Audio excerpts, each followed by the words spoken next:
Kia ora everyone, welcome back to our next edition of Econ Talks. Gareth, we've had our new quarterly economic monitor out recently looking at regional economic performance over the September quarter.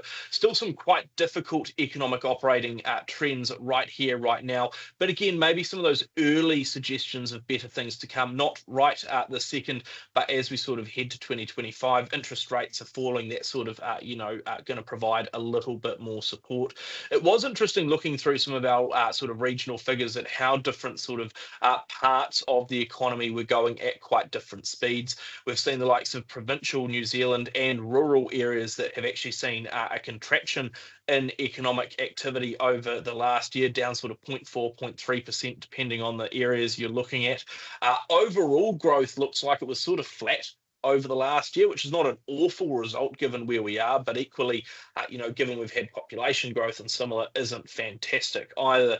The metro sort of on the other end showing a little bit more growth coming through. And I think, again, almost a part where they hadn't had as much growth in previous times, now seeing a bit more that's come through. Thought it was interesting looking at some of the employment figures as well, because although interest rates are coming down, it'll take some time for households to refix. Until then, they're still worried about their job prospects, are still worried about what's happening with unemployment. And again, a fairly lackluster bag of results coming through for regional economies. Yeah, when you look across the regions, I think it was 12 out of 16 of them where job numbers are down on a year ago. And we have seen those sort of job losses and declining employment spreading both across the country, but also throughout various industries as well through the course of 2024. So, very few places are escaping unscathed. I think Canterbury and the West Coast were two of the positive areas where job growth is still holding up. But even there, it might be positive at the moment, but it has also generally been slowing as well. So quite a widespread trend there. And when we look across the country, I think also what we have seen, not just in terms of job numbers, but some of those economic activity figures as well, has shown that the South Island has tended to get away with things a bit more. It's not been as heavily affected in general as parts of the North Island have been. But again, as we look at some of the more recent numbers, it does show that while the South Island had been a bit more resilient previously, again, still coming under pressure. So it does reflect, I guess, the broad-based nature of the slowdown and the downturn in the economy at the moment, that, nobody is able to sort of keep away from some of those negative pressures that are coming through. Absolutely true. And interesting when we sort of dug into the numbers, particularly around employment, you look at the likes of Auckland, sort of, about a third or so of the population and employment normally, but has seen about half of the net reduction in jobs over the last year, roughly 20,000 fewer jobs in the economy in September than September 2023, 10,000 of those sort of dropping away in Auckland. But you look as well across the country, the likes of Wellington still seeing those job contractions, more around sort of the private sector supporting the public sector than actually sort of outright falls in government numbers. And then again, when you look at some of the closures of operations across the country, they have tended to be a bit more concentrated around the North Island, particularly the two mills in Ruapehu, the likes of, recently the conversation around the mill in Tokoroa also closing. So again, sort of, like you say, a little bit more exposure, it feels like, in the North Island. The South Island as well, having more of that sort of tourism regrowth coming through, sort of lost more in a sense during the pandemic, maybe a little bit stronger or not as downbeat as you say, but still slowing back.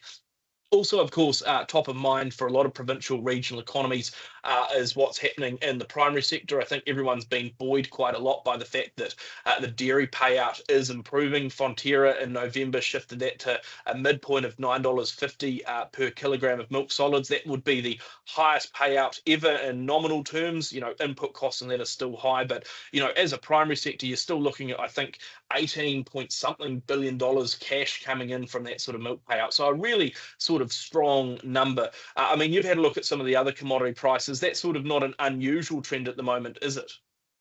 No, when you look across the sort of meat sector, whether it's beef and more recently lamb, both of those prices have been trending upwards as well. And in fact, in some cases, outdoing the lift in dairy prices that we have seen. So again, that's flowing through into, or maybe not quite yet, but certainly over the next 6 to 12 months will be flowing through into more dollars in farmers' pockets. Initially, I think for many farmers, it'll be a case of rebuilding their cash reserves after a tough couple of years where costs have been very high and, of course, prices have not been anywhere near as supportive as they would have liked. But I think when you get through to the second half of next year, there will start to be more of that cash starting to come through into provincial economies and stimulating a bit more economic activity as well. We have also, of course, seen production volumes for both dairy and, in some cases, meat.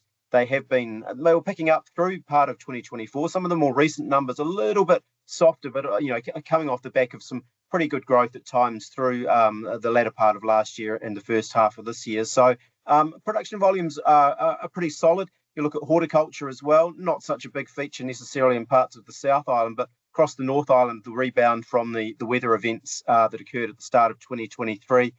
So volumes are well up. Kiwi fruit particularly strong, and then on top of the higher volumes, of course, those prices have been at a good level, by historical standards for the last 18, 24 months, probably even longer than that. So generally speaking, I mean, I've been pretty concerned about parts of the agricultural sector probably for the last 18 months or so, when we've looked at some of those weaker price trends that had been coming through over the previous year or two. But now things are starting to head in the right direction. It'll take a little time, as I say, for it to really show up, I think, in terms of economic activity and spending, given that farmers have been going through a tough period. But give it through to the second half of next year, and I think we'll see some of those positive effects start to show up in the numbers more strongly.